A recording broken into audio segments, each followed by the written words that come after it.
nimeona baadhi ya viongozi wa serikali hao wakisema haya yaliyotokea na kadhalika. Pia Mungu atubariki na atupe moyo mkuu. Wengine pia walipoteza mitaji, biashara zao mbalimbali, lakini yote kwa yote Mungu awabariki, Mungu awape neema ndogo mingine ili ya kupata hiyo mitaji mingine. Bwana awape neema ya kufanya vizuri.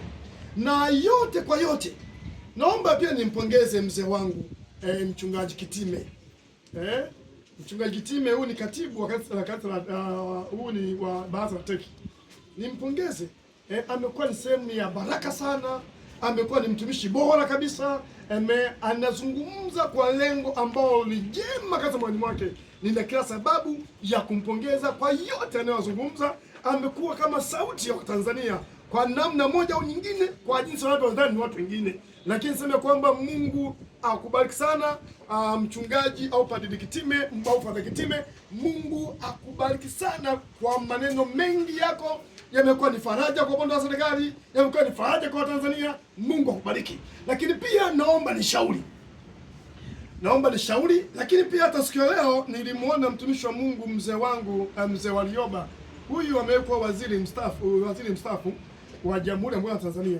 Pia kuna maneno kazungumza kwa uchungu sana, akasema mambo mengi kwamba namnukuu, alisema kwamba watu waliouawa siku ya uchaguzi 2025 29 sio 2010 Oktoba, kwamba walikuwa ni wengi kuliko hata ya Kagera.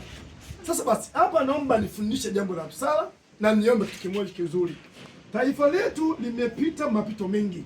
Hakuna mtu ambaye hana machozi, hana huzuni, lakini inatakiwa sasa viongozi wetu, wazee wetu, viongozi wa dini tusimame sasa kwenye msimamo wa pamoja wa kulifanya taifa kurudi kwenye faraja.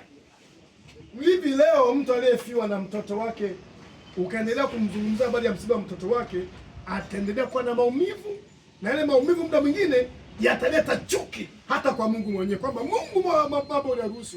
Tunajua.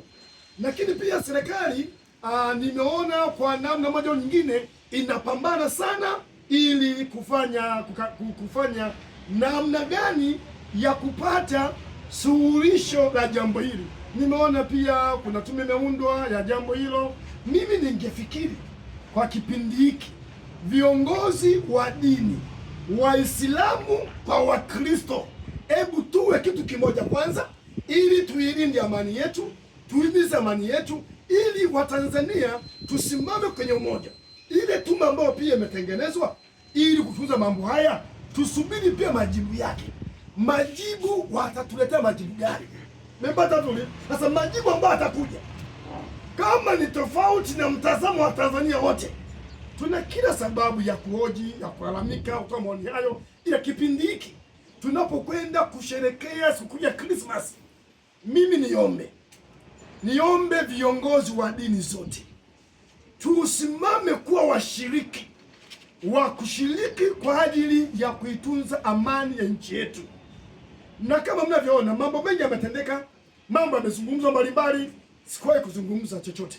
Lakini leo naomba mjue, naanza rasmi, na tunapoelekea yako mambo mengi Watanzania myajui, mimi nayajua na nina ushahidi nayo. Haya mambo haya yote nitaweka yote bayana. Nitazungumza vyombo vya habari vitasikia, wananchi yatawafikia. Unajua kuna mambo ambayo hamwezi kujua wote, lakini naomba kwanza nirudi kwa kipindi hiki. Mzee wangu Warioba, kuna vitu ambavyo amekizungumza, of course kina uchungu ndani ya moyo wake, lakini kipindi tulichonacho hiki kisiwe kipindi sasa cha kuendelea Watanzania kututwisha mizigo. Unaelewa? Mizigo mingine ya maumivu, mizigo ya mateso, mizigo ya kutuumiza. Hebu wazee wetu tufanyike kuwa faraja. Sasa ndugu zangu, viongozi wa dini wa makanisa yote, viongozi wa dini wa makanisa yote, Roman Catholic, KKT, TAG, Moravian, wa Sabato, wa Pentecoste, yani makanisa yote na dini zote, tuungane tuwe kitu kimoja. Kwanza tuilinde na kuitunza amani ya nchi yetu, na hakuna serikali ambayo iliyokamilika hapa duniani. Nisikilize, hakuna serikali yoyote iliyokamilika hapa duniani. Na tumeona Kongo mambo mengi yametokea, lakini nani alaumiwe? Jambo la busara, hebu tungoje wakati sikukuu ya Christmas iwe ni sikukuu iliyobeba kuzaliwa upya kwa Bwana wetu nani? Yesu Kristo, aliye Bwana na Mwokozi wa maisha yetu. Nirudi tena kumwomba mzee wangu Warioba na mtumishi wa Mungu kiongozi wangu Father Kitime, kipindi hiki hebu tuendelee sasa kuwajoini Watanzania. Watanzania wasimame kuwa kitu kimoja. Narudia, hakuna siyejua aliyotokea. Tunajua, watu wanajua, na tunaendelea kusubiri majibu sahihi kutoka kwenye mamlaka. Maandiko yanasema hivi, kila mtu na atii mamlaka iliyopo nitakayokuwako. Kwa viongozi wa dini, nahitaji tuwe kitu kimoja. Viongozi wa dini zote tuwe kitu kimoja, kuilinda na kuitunza amani ya nchi yetu ya Jamhuri ya Muungano wa Tanzania. Hapa tu yalipotokea maandamano, kama mnakumbuka, ziko nchi zilishangilia, zilifurahi. Ina maana kumbe misiba kwa mwingine ni sherehe, kwa ajili ya chakula, kwa ajili ya ubwabwa, kwa ajili ya chochote. Kwa hiyo ndugu zangu ni wa Tanzania, mara nyingi nimezungumza, lakini leo ndo nafungua ukurasa wa kuzungumza. Sipo upande wote, siko upande wa viongozi wa dini, siko upande wa viongozi wa serikali, niko upande wa Mungu. Mungu ni Mungu mwenye dhamana ya nchi hii. Na mimi kama mtumishi wa Mungu nitazungumza mengi, si leo tu, nitazungumza mengi hata muda unaokuja. Kwa hiyo viongozi wa dini, yako mambo nayajua, kuna mambo jamu yajui, mimi nayajua.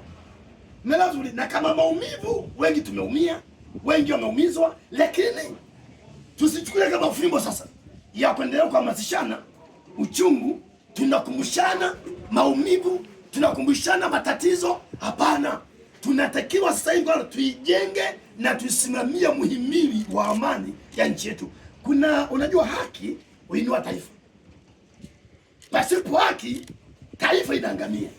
Sasa basi, nirudie kwa viongozi wa dini, hasa tuwe kitu kimoja. Kwanza tunapoelekea Christmas, mimi ni mchungaji wa kanisa la National Christian Assemblies, na ndiyo mchungaji kiongozi na ndiyo founder wa huduma hiyo. Ninapozungumza haya ninamaanisha, hebu tunapokwenda kusherekea sikukuu za Christmas, natamani kuna viongozi wa dini wakihubiri amani, wakihubiri utulivu. Natamani kuona na siasa wakihubiri amani, wakihubiri utulivu. Natamani kuona viongozi wa serikali wakihubiri amani, wakihubiri utulivu, kwa sababu utulivu ndio tuni yetu. Yaani Yesu Kristo akazaliwa upya kwenye mioyo yetu. Bwana apewe sifa. Ndugu zangu waandishi wa habari, naomba kwa haya mnyachukue, munifikishie kwa Watanzania, na Mungu awabariki. Kama una maswali, karibu nami nitakujibu. Niko kwa ajili yako.